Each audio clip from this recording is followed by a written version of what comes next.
Nous sommes en fin 2021 et les routes de Pointe-Noire, capitale économique du Congo, capitale de l'or noir, sont en lambeaux, vestige de la mauvaise gouvernance depuis des lustres. Ce qui explique d'ailleurs la tenue de la 13e session ordinaire dite administrative du Conseil départemental et municipal il y a peu, dans l'ordre du jour paraît bien paradoxal aux réalités socio-économiques de la ville. Un constat de Lambert Ondonda Onkia, pigiste à Lux TV, rendu par Fulgence Bikomo. Paradoxal, c'est le moins qu'on puisse dire de l'ordre du jour de la 13e session ordinaire du Conseil départemental et municipal de Pointe-Noire qui a pris fin il y a moins d'une semaine. 2 des 3 points constituant cet ordre du jour portaient essentiellement sur la débaptisation des monuments de la ville.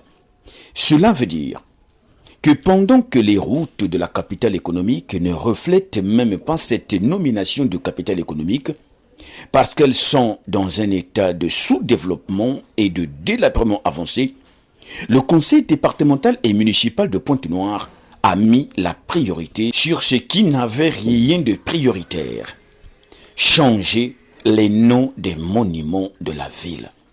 Donc, 50 conseillers sur 51 avaient pris part aux plénières pendant 10 jours, sans compter le bureau exécutif, les autorités militaires, civiles et sanitaires de la ville invitées pour la circonstance. En somme, plus de 50 intellectuels congolais, autorités administratives, militaires, civiles et sanitaires vont se réunir pendant 10 jours pour changer seulement les noms des ronds-points.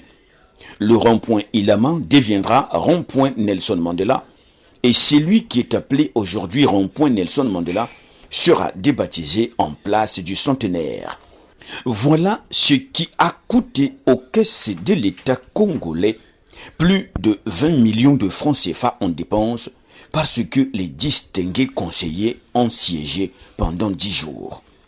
Pendant ce temps, la période des grandes pluies est là et la ville économique du Congo n'est pas prête d'y faire face. Parce que, après 60 ans d'indépendance, les priorités des autorités de la ville n'ont jamais été en faveur du développement de la ville économique. Plus de 20 millions de francs CFA pouvaient servir pour refaire l'avenue Moué-Poiti de Matende ou la réouverture de la ligne 15 au niveau de l'hôpital de base.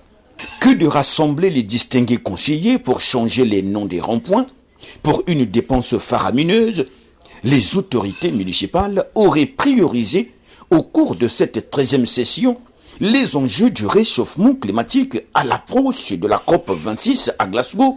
Plus de 20 millions auraient servi pour sauver le lac Timpunga menacé par les terriens, un lac qui est un atout de l'écosystème environnemental de la ville économique et qui n'attend qu'un coup de pouce de la part de la mairie de Pointe-Noire en vue de valoriser le tourisme local.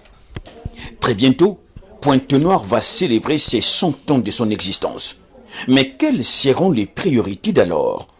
Savourer le champagne ou organiser des cercles de réflexion?